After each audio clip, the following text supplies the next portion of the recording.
Pemirsa, Indonesia Corruption Watch atau ICW mendesak Kejaksaan Agung memeriksa Menkominfo Johnny G. Plate dalam kasus dugaan korupsi Base Transceiver Station BTS 4G. ICW juga mengungkap temuannya terkait dugaan korupsi dalam mega proyek BTS 4G yang merugikan negara hingga lebih dari 1 triliun rupiah.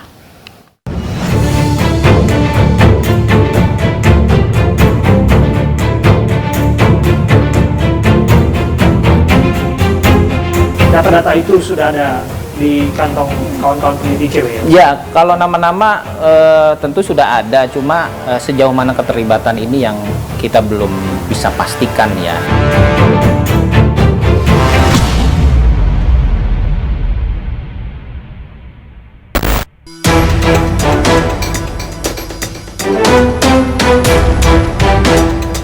Publik masih harus bersabar untuk mengetahui siapa tersangka dari kasus dugaan Base Transceiver Station BTS 4G Kominfo.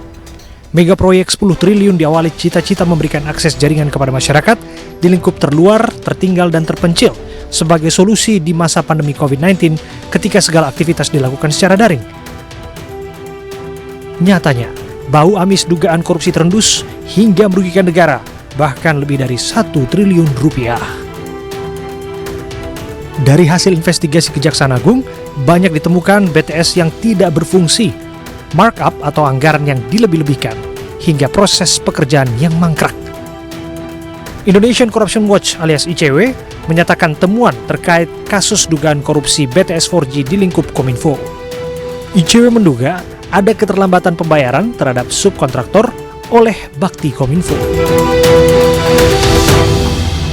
Mas Agus, saya mendengar Anda begitu mendesak pihak Kejaksaan Agung untuk memanggil orang nomor 1 di lingkungan Kementerian Kominfo untuk menjawab, mengklarifikasi bagaimana sesungguhnya proses pengadaan BTS yang memancar yang berpotensi merugikan negara 1 triliun. Kenapa demikian? Iya, pertama walaupun mungkin pengguna anggarannya adalah Bakti ya, sebuah lembaga di bawah Kominfo, tapi bagaimanapun kan Menteri juga harus bertanggung jawab, paling tidak dalam proses pengawasan, karena ini proyek yang sangat besar gitu ya.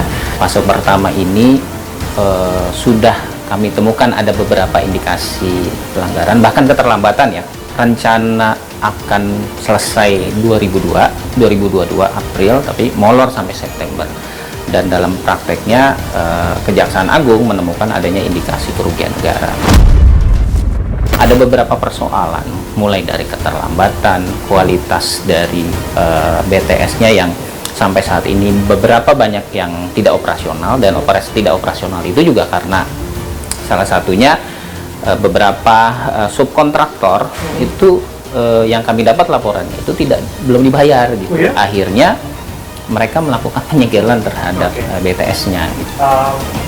Perusahaan vendor misalnya, keterlibatan pihak-pihak lain misalnya di luar lingkungan kementerian itu, apakah ada orang-orang lain di sana? Apakah ada pihak-pihak lain, orang-orang yang lebih besar? Kami di ICW memang belum menemukan itu, makanya itu kami minta kepada Kejaksaan Agung untuk bekerja sama dengan PPATK untuk menelusuri semua transaksi keuangan gitu ya.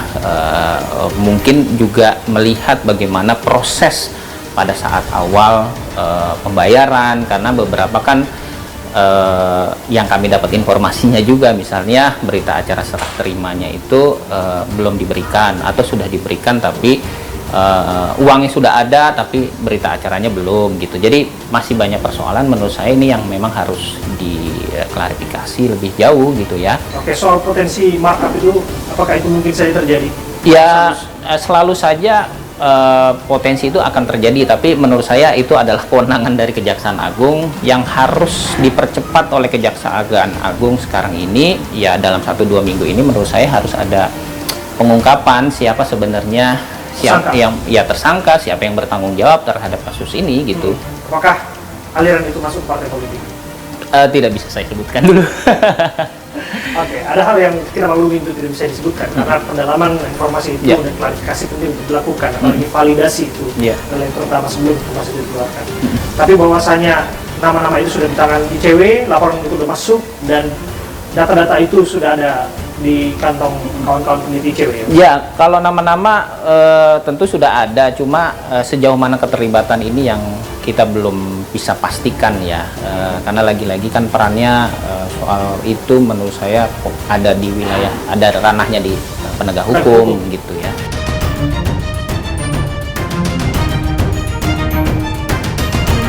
Bagaimana yang disampaikan oleh Mas Agus Narayanto, peneliti ICW, bahwa sudah ada nama-nama dan data-data yang penting untuk dikonfirmasi dan divalidasi kebenarannya. Dan gelar perkara akan dilakukan oleh Kejaksaan Agung untuk menentukan segera siapa yang menjadi tersangkanya. Apakah dua informasi tersebut antara ICW dan Kejaksaan Agung selaras? Hanya waktu yang bisa menjawabnya. Ikuti penelusuran saya.